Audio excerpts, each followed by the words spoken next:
I'm Dr. Christopher Woltemade, professor and chair of the Geography Earth Science Department at Shippensburg University. And we're here on the banks of Bird Run on the university campus just 2 days after the remnants of Hurricane Ida came through, dropping almost 4 inches of rain on this area and creating a little bit of minor stream flooding. The bigger issue really is how these hurricanes are being affected by climate change and thinking into the future of how these floods are probably going to increase because of increased precipitation from these type of hurricane-driven events. The Center for Land Use and Sustainability here at Shippensburg just completed a study of the Delaware River Basin looking out to 2090, trying to address climate change and land cover change and how that's going to impact flooding in that part of the world, which is really not that different from here in central Pennsylvania as well. Some of the best predictions looking out to 2090 suggest that hurricane rainfall amounts could increase 20 to 24% in this part of the world.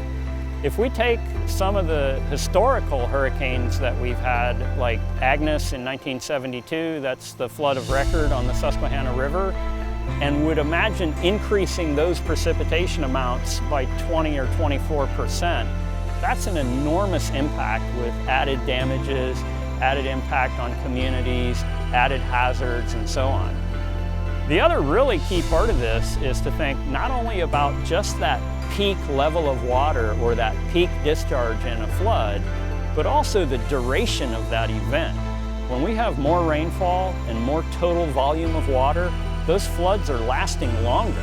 So instead of just having a very short peak with high damaging flows, we're seeing on small streams like Bird Run, hours and hours and hours of those higher flows.